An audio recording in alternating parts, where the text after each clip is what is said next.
So hello my dear students, इस वीडियो में हम स्टार्ट करेंगे एक्सरसाइज 8.1। तो इस वीडियो में हम क्वेश्चन नंबर 1 सॉल्व करते हैं। In triangle A B C right angle at B, A B is equals to 24 centimetre, B C is equals to 7 centimetre. तो आपको ट्रायंगल दिया है एक ए बी सी और उस ट्रायंगल के अंदर बी पर राइट एंगल है और ए बी आपको 24 सेंटीमीटर गिवन है उस ट्रायंगल में और बी सी की वैल्यू 7 सेंटीमीटर है। आपको डिटरमाइन करना है यहाँ sine A cos A and sine C cos C. Two part से इस क्वेश्चन के, दोनों को आपको वन बाय वन सॉल्व करना है। तो अगर हम ध्यान से देखें तो ट्रायंगल आपको एबीसी गिवन है, बट यहाँ डायग्राम आपको क्वेश्चन में गिवन नहीं है, तो हमने डायग्राम बना लिया।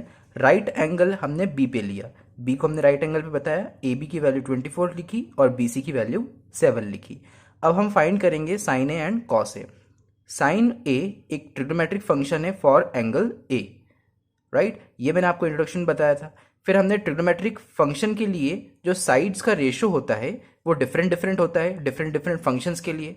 तो साइन ए के लिए क्या होगा, साइन के लिए हम जानते हैं, हमने एक ट्रिक देखी थी P B P H H B, ये हमने देखा था साइन कॉस और टैन के लिए, और ये देखा था कॉस कॉसेक सेक और कॉट के लिए, राइट। पंडित बद्री प्रसाद हर हर बोले, सोना चांदी तोले, ठीक है।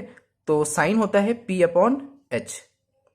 तो साइन ए हमें देखना है, साइन ए ये हमें कैलकुलेट करना है ना। तो साइन ए के लिए परपेंडिकुलर क्या होगा, इसके सामने वाली साइड, तो 7 हमारे पास है। और हाइपोटेनियस क्या होगी इसके लिए, हाइपोटेनियस तो दोनों एंगल्स के लिए सेम ही होती है, दैट इज AC। तो AC तो हमें पता ही नहीं है, हमें सिर्फ ये दोनों की वैल्यूज गिवन है, सो हम इसकी वैल्यू को कैलकुलेट कर लेंगे यूजिंग पाइथागोरस थ्योरम। तो पाइथागोरस थ्योरम के अकॉर्डिंग अगर हम देखें तो इन ट्रायंगल ABC में H square is equals to P square plus B square हो जाएगा, राइट। पाइथागोरस थ्योरम क्या होती है, जो हाइपोटेनियस होती है longest side of the right triangle, उसका स्क्वायर करने पे ये perpendicular square plus base square के इक्वल आती है। अब हम क्या करेंगे, दो साइड्स आपको पता है परपेंडिकुलर एंड बेस, हाइपोटेनियस आपको नहीं पता, तो आप इजीली इस इक्वेशन के थ्रू सॉल्व कर सकते हैं। एच स्क्वायर हमारा AC स्क्वायर है और P हमारा कितना है यहाँ पे BC, तो BC का स्क्वायर, और बेस हमारा है AB, सो AB का स्क्वायर। ध्यान रखना ये आप किसके लिए लिख रहे हो, फॉर एंगल A। तो यहाँ एच स्क्वायर जो है आपका क्या है, ये H है आपका AC का स्क्वायर, राइट। और BC आपका यहाँ पर क्या है 7 का स्क्वायर, एंड AB आपके पास गिवन है 24, तो इसका भी स्क्वायर। 7 का स्क्वायर हो जाएगा 49, 24 का स्क्वायर हो जाएगा 576। 7 का तो स्क्वायर आपको पता है, लेकिन 24 का कैसे, आपको या तो याद होना चाहिए या आप इजीली ट्रिक से इसको सॉल्व कर सकते हैं। अगर आपको ट्रिक नहीं पता है तो मैं आपको ट्रिक्स की लिंक यहाँ पर डिस्क्रिप्शन बॉक्स में प्रोवाइड कर दूंगा इस वीडियो के, आप जाके वहाँ से सारी ट्रिक्स को सीख सकते हैं। तो यहाँ 24 का स्क्वायर करने की ट्रिक मैं आपको बता देता हूँ। आप वैसे तो इसको सॉल्व कर सकते हो ऐसे 24 को 24 से मल्टीप्लाई करके, बट इसकी ट्रिक बहुत इजी है। ट्रिक है 2 का स्क्वायर करो, जो भी यहाँ नंबर है उसका स्क्वायर 4 का स्क्वायर कर दो 16 आ जाएगा।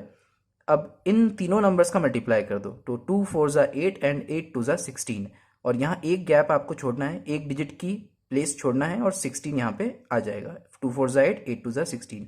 अब प्लस कर दो, तो 6 का 6 5 6 प्लस 1 7 एंड 4 प्लस 1 5, तो 576 आ गया इसका स्क्वायर। ऐसे ही आप किसी भी 2 डिजिट नंबर का स्क्वायर कर सकते हो इस ट्रिक से। ऐसी ही और भी कई सारी ट्रिक्स हैं, तो आप जाके वहाँ पे देख सकते हैं। इन दोनों को प्लस कर देंगे तो इनका प्लस क्या आएगा, 6 प्लस 9 हो जाएगा आपका 15, कैरी गया 1, 4 प्लस 1 5, 5 प्लस 7 ये हो जाएगा आपका 12, और कैरी गया 1, 5 प्लस 1 6, इसको प्लस कर दिया हमने सिंपल। तो AC स्क्वायर लिखा है तो स्क्वायर यहाँ पर जाएगा तो लग जाएगा रूट। 625 किसका स्क्वायर रूट होता है, तो ये आपको पता होना चाहिए, 25 का स्क्वायर होता है 625। तो यहाँ पर AC की वैल्यू आ जाएगी 25 सेंटीमीटर। अब अगर आपको स्क्वायर रूट नहीं आता है तो इसकी भी ट्रिक है, उसको भी मैंने अपलोड किया इस चैनल पे, आप वहाँ से जाके इसको सीख सकते हैं कि कैसे आया, ठीक है। चलिए अब AC आ गया आपके पास, यही आपको निकालना था 25 सेंटीमीटर। एक बार ये आ गया तो इजीली आप ये सब कैलकुलेट कर पाएंगे। तो यहाँ पर साइन A आपको कैलकुलेट करना था फर्स्ट पार्ट में, साइन A। तो A के लिए हम जानते हैं क्या होता है, परपेंडिकुलर अपॉन हाइपोटेनियस, और A के लिए परपेंडिकुलर क्या है BC, एंड हाइपोटेनियस तो सेम ही है AC। तो BC की जगह रख दिया हमने 7 और AC की जगह रख दिया 25, और आगे आपका sine A is equals to 7 upon 25। Same ऐसे ही हम कॉस A कैलकुलेट कर लेते हैं। Cos A. तो कॉस के लिए हम जानते हैं बी अपॉन एच होता है, और कॉस में बी जो है हमारा ए के लिए क्या है, बेस हमारी ये होगी ए के लिए ए बी, और हाइपोटेनियस तो सेम ही है ए सी। सो ए बी हमारे पास यहाँ 24 गिवन है, और हमारा हाइपोटेनियस अभी आई थी 25। ये आ गया कॉस है। ऐसे ही हम ये दोनों भी सॉल्व कर लेते हैं। तो सेकंड पार्ट में अगर हम देखें तो हमें फिर से पाइथागोरस थ्योरम लगाने की ज़रूरत नहीं है इस ट्राइंगल पे, क्योंकि ऑलरेडी हम यहाँ पर हाइपोटेनियस कैलकुलेट कर चुके हैं। तो अब डायरेक्टली हम यहाँ पर सॉल्व करेंगे। तो हमारे पास साइन सी एंड कॉस सी हमें कैलकुलेट करना है। तो साइन सी, साइन के लिए भी हम जानते हैं पी अपॉन एच, ये तो चेंज होगा नहीं, बट यहाँ पर साइड्स चेंज हो जाएंगी सी के लिए। तो सी के लिए अगर हम देखें तो परपेंडिकुलर होगी ये वाली साइड, इसके सामने वाली साइड, हाइपोटेनियस होगी यही सेम ए सी। तो आपकी परपेंडिकुलर है ए बी और हाइपोटेनियस है ए सी। अब हम यहाँ लिख देते हैं ए बी की वैल्यू हमारे पास क्या है 24 एंड ए सी की वैल्यू है 25। ऐसे ही हम ये कैलकुलेट कर लेते हैं कॉस सी। तो कॉस सी हमारे पास क्या आ जाएगा, रेशो तो कॉस का क्या होगा बी अपॉन एच ही होगा, बट सी के लिए बेस और हाइपोटेनियस चेंज हो जाएंगी। तो सी एंगल के लिए बेस क्या होगी, इससे जुड़ी हुई साइड मतलब बी सी, और हाइपोटेनियस तो सेम ही होगी ए सी। तो बेस हमारे पास क्या है 7 है, और 7 अपॉन 25। तो यह आ गया आंसर कॉस सी के लिए। तो आई होप ये क्वेश्चन आपको समझ में आया होगा। नेक्स्ट वीडियो में हम नेक्स्ट क्वेश्चन सॉल्व करेंगे।